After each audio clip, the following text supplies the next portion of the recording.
নমস্কার, আমি রাজন্না হালদার, আসানসোল দক্ষিণ বিধানসভার নির্দল প্রার্থী, যাকে এনসিপি সমর্থন জানিয়েছে। গতকাল শোনা যাচ্ছে একটি ঘটনা আসানসোল দক্ষিণ বিধানসভায় কালীপাহাড়িতে ঘটেছে। হনুমানজির মন্দির, সেখানে ভাঙচুর হয়েছে।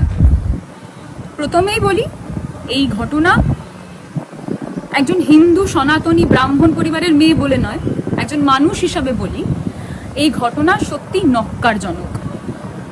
তবে যদি এই ঘটনা কেউ ঘটিয়ে থাকে, আমি চাই রাজ্য সরকারের পুলিশ, এবং আমরা যেহেতু এই মুহূর্তে এমসিসির আন্ডারে পড়ি, মডেল কোড অফ কন্ডাক্ট, তাই সেন্ট্রাল গভর্নমেন্টও এর নিরপেক্ষ তদন্ত করুক। আমি দেখলাম বিদায়ী বিধায়িকা এই বিষয় নিয়ে কতগুলো প্রশ্ন তুলেছেন। তার মধ্যে একটি গুরুত্বপূর্ণ প্রশ্ন, যে সিসিটিভি কেন সেই এলাকায় ছিল না, এবং তিনি বলেছেন যে রাজ্য সরকারের ব্যর্থতা, সিসিটিভি লাগানো হয়নি। অবশ্যই অবশ্যই অবশ্যই রাজ্য সরকারের তো ব্যর্থতা রয়েছেই যে সিসিটিভি লাগানো হয়নি, কিন্তু তিনি তো 5 বছর এই বিধানসভার বিধায়িকা ছিলেন, তার এমএলএ ফান্ডে তো একটি বরাদ্দ টাকা আসে। তিনি কেন সিসিটিভি লাগানোর জন্য এতদিন কোনো উদ্যোগ দেখাননি, কোনো মুভমেন্ট করেননি, কোনো আন্দোলন করেননি, কোনো বিপ্লব করেননি?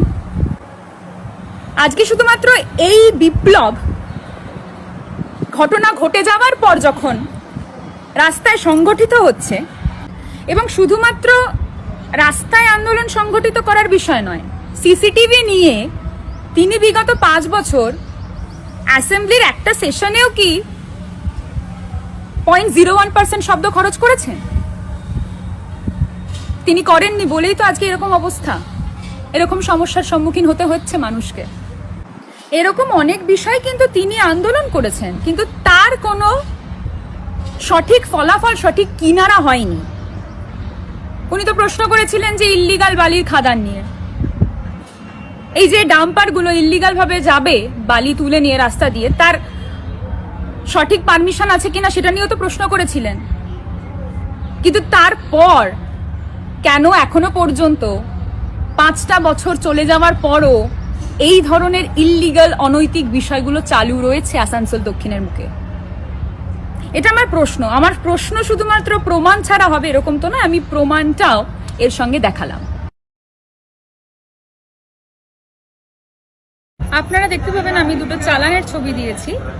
চালান দুটো, একটি বাঁকুড়ার এবং আরেকটি রঘুনাথপুরের, অর্থাৎ সেখানে লিগাল ঘাট রয়েছে বালি তোলার, কিন্তু বাঁকুড়া আর রঘুনাথপুরের চালান দেখিয়ে টিরাট থেকে আসানসোল দক্ষিণে অনৈতিকভাবে বালি তোলা হয় এবং সেই বালি ডাম্পার বোঝাই করে রাস্তা দিয়ে নিয়ে যাওয়া হয়।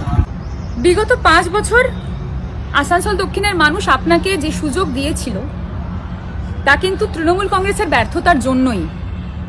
অবশ্যই তৃণমূল কংগ্রেসের একাধিক ব্যর্থতা রয়েছে এই মাটিতে, তাই মানুষ আপনাকে ভরসা করেছিল।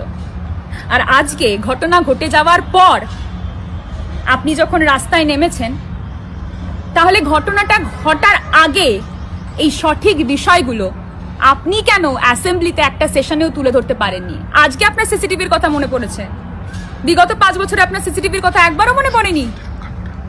ঈশ্বরের গায়ে হাত দেওয়া যেরকম পাপ, সেরকম ঈশ্বরের সন্তানকে অনৈতিক বালি বোঝাই ডাম্পার পিষে দিয়ে চলে যাবে, সেটাও পাপ।